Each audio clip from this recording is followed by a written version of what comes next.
बच्चों, कैसे हैं आप सब। बच्चों, पिछली कक्षा में हमने पढ़ा था संज्ञा के बारे में। आज हम पढ़ेंगे लिंग बदलों के बारे में। आज हम लिंग के बारे में पढ़ेंगे।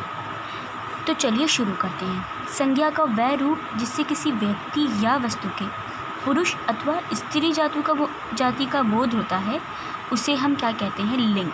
क्या कहते हैं? लिंग कहते हैं। तो लिंग, चलिए मैं आपको अच्छे से समझाती हूँ। संज्ञा का मतलब क्या होता है? किसी व्यक्ति का नाम, किसी वस्तु का नाम और किसी स्थान का नाम।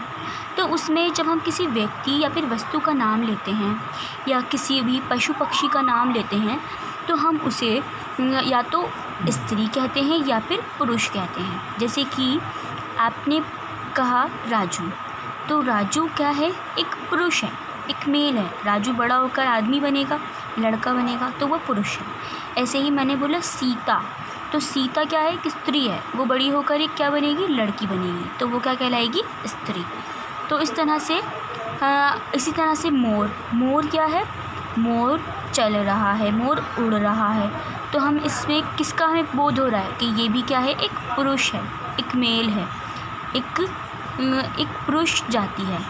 और स्त्री जाति यानी कि मोरनी चल रही है, तो हम इसमें हमेशा ऐसे ही बोलेंगे जैसे चल रही है, उड़ रही है, जैसे कि हम किसी भी स्त्री के लिए यूज़ करते हैं। तो इस तरह से हमने अपने लिंग को दो भागों में बांट दिया है। एक कहलाता है पुल्लिंग और एक कहलाता है स्त्रीलिंग। पुल्लिंग यानी पुरुष जाति और स्त्रीलिंग यानी स्त्री जाति। जितने भी सारे पुरुष हैं वो सब किस में आएंगे? पुल्लिंग में। और जितनी भी सारी स्त्रीलिंग हैं वो सब आएंगे स्त्रीलिंग में। सारी स्त्री स्त्रीलिंग में और सारे पुरुष पुल्लिंग में। जैसे कि पुरुष जाति में आ जाते हैं भाई, लड़का और दर्जी। स्त्री जाति में आ जाती हैं बहन, लड़की और दर्जन। तो चलिए शुरू करते हैं। पुल्लिंग और स्त्रीलिंग। यहाँ हमने कुछ यहाँ लिंग लिखे हैं और हम उन लिंग को बदलेंगे, यानी कि उसके पुल्लिंग का स्त्रीलिंग लिखेंगे। ठीक है, यानी कि पुरुष का स्त्रीलिंग। तो चलिए शुरू करते हैं। घोड़ा एक पुल्लिंग है और उसका स्त्रीलिंग क्या हो जाएगा? घोड़ी। छात्र मतलब अगर स्कूल में लड़के पढ़ते हैं तो उन्हें हम बोलते हैं छात्र, और अगर गर्ल्स पढ़ती हैं, लड़कियां पढ़ती हैं, तो हम बोलेंगे छात्रा। नर मादा। जब हिरन है, अब आप कैसे पहचानेंगे कि वो हिरन है या फिर हिरनी है? तो हम बोल देते हैं कि ये नर हिरन है और मादा हिरन है। नर यानी हमेशा पुरुष और मादा यानी फीमेल यानी स्त्री। मोरनी। अध्यापक, अध्यापिका। अध्यापक कौन है? अध्यापक होता है टीचर। जब आपको सर पढ़ाते हैं तो वो अध्यापक, और आपको अगर मैम पढ़ाती हैं तो वो कहलाती हैं अध्यापिका, और वो आती हैं स्त्रीलिंग में। लेखक, लेखिका। अगर कोई बॉय या फिर कोई लड़का लिखता है, उसको राइटिंग का शौक़ है, तो वो लेखक, और अगर कोई गर्ल लिखती है तो वो लेखिका। लेखक, लेखिका। शेर का शेरनी। श्रीमान।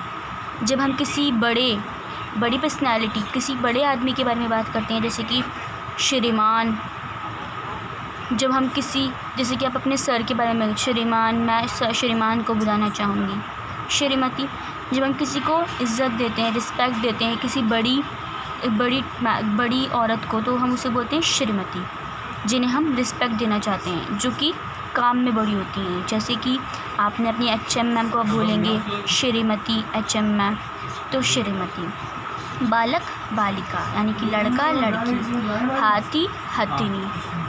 हाथी, हथिनी। धोबी, धोबिन। दादा, दादी। तो इस तरह से आपने देखा कि हमारे पास कुछ पुल्लिंग थे और कुछ स्त्रीलिंग थे, और इस तरह कुछ मात्राओं का प्रयोग करके हम इन्हें बदल सकते हैं। जैसे घोड़ा, तो इसमें हमने शुरू में अ की मात्रा का प्रयोग करा है, और जब हम इसको बदलेंगे तो बड़ी ई की मात्रा। घोड़ा, घोड़ी। छात्र, छात्रा। नर, नारी, मादा। ठीक है।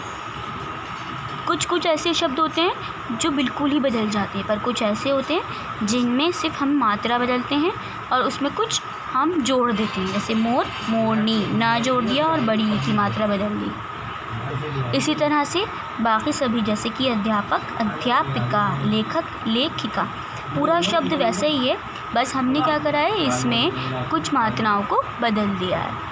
श्रीमान, श्रीमती, बालक, बालिका, हाथी, हथिनी, धोबी, धोबिन, दादा और दादी। तो इस तरह आज आपने सीखा लिंग बदलो। आपको घर पर इसका अच्छे से अभ्यास करना है। ये सभी कार्य को आपको अपनी कॉपी में सुंदर लिखावट में बिल्कुल इसी प्रकार करना है। हम मिलेंगे अब अगली कक्षा में, तब तक के लिए धन्यवाद।